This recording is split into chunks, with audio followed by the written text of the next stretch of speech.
It's story time. Do we have a visitor today? Yes, we do. We have a Grammy doll. Hi. Kiss, kiss, kiss. Okay. This is going to be a story in 3 parts. So here's the first part. It's called Sir Humphrys Honeystands. What could that be about?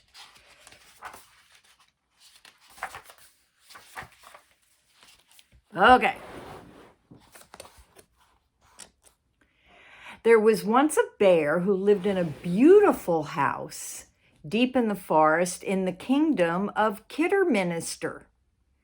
His name was Humphrey, and he was very wealthy. In fact, he had so much money that he was a true million bear. His spacious home resembled a castle with many large rooms and wide windows. He had servants to prepare his dinner and to clean up after him. He even had servants to make his bath and lay out his clothes. He lived a kingly life, and the woodland creatures actually considered him a royal bear and called him Sir Humphrey.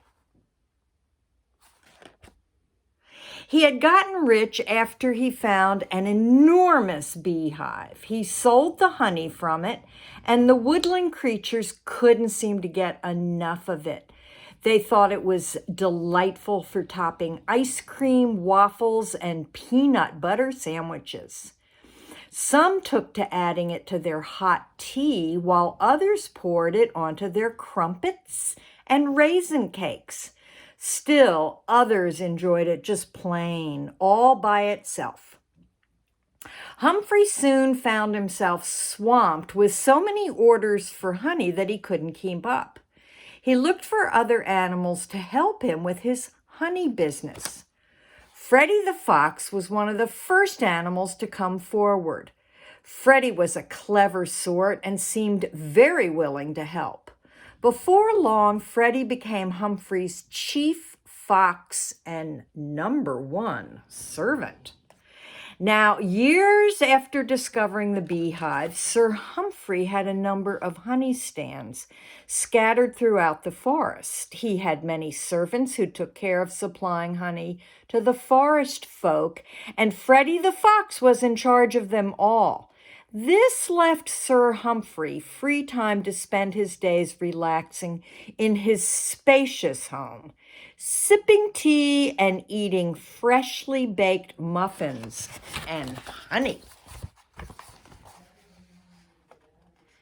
Now, it came about one day, just before nap time, that Edward, the beekeeping beaver, was in Sir Humphrey's study checking the honey records. "Are my honey stands doing well?" Sir Humphrey asked.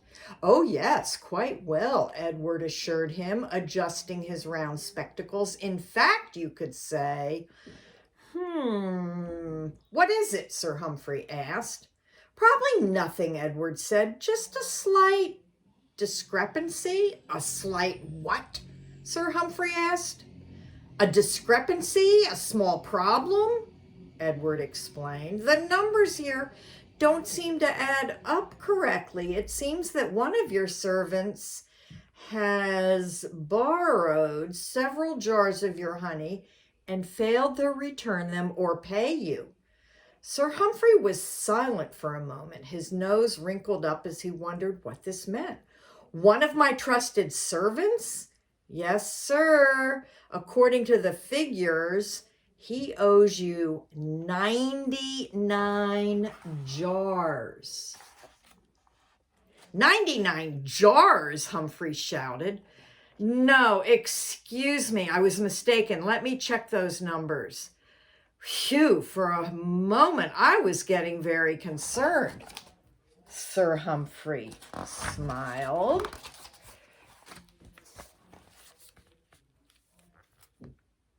"He owes you exactly 100 jars.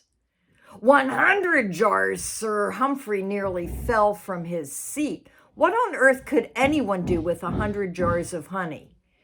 Edward shook his head. I have no idea, but I certainly advise you to find out. Oh, I assure you, I will find out at once. Reginald, he roared. Moments later, a regal-looking dog appeared in a clean, sharp butler's uniform. You rang, Sir Humphrey? He asked without blinking his sleepy eyes. Yes, Reginald's. Please summon Ed. What was the name of that servant? Edward flipped quickly through his papers. Is it Mr. Freddy the Fox? Freddy? Surely you are mistaken. Edward looked down at his documents and then shrugged his shoulders. It's no mistake, sir. Freddy the Fox owes you honey. Unthinkable, Reginald. Have Mr. Fox brought to me at once. Very good, sir. Will there be anything else? A cup of tea before your nap? No, Reginald, I'm too upset for tea or even a nap today. Reginald nodded and left the room with Edward the bookkeeper. Sir Humphrey sat for some time staring out the window at the smooth green lawn.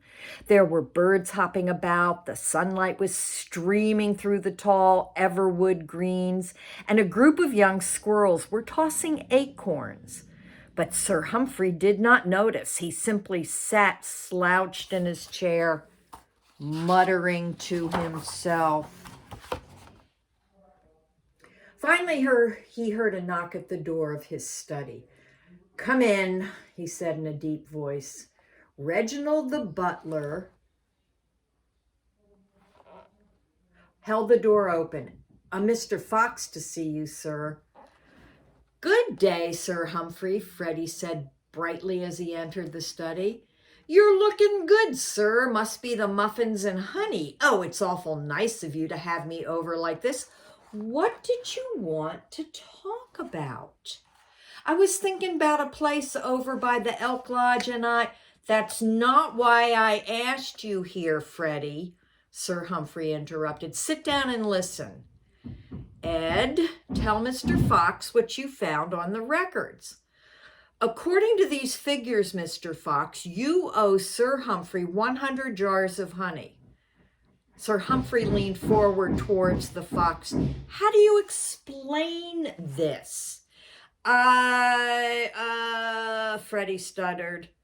Well, did you take 100 jars?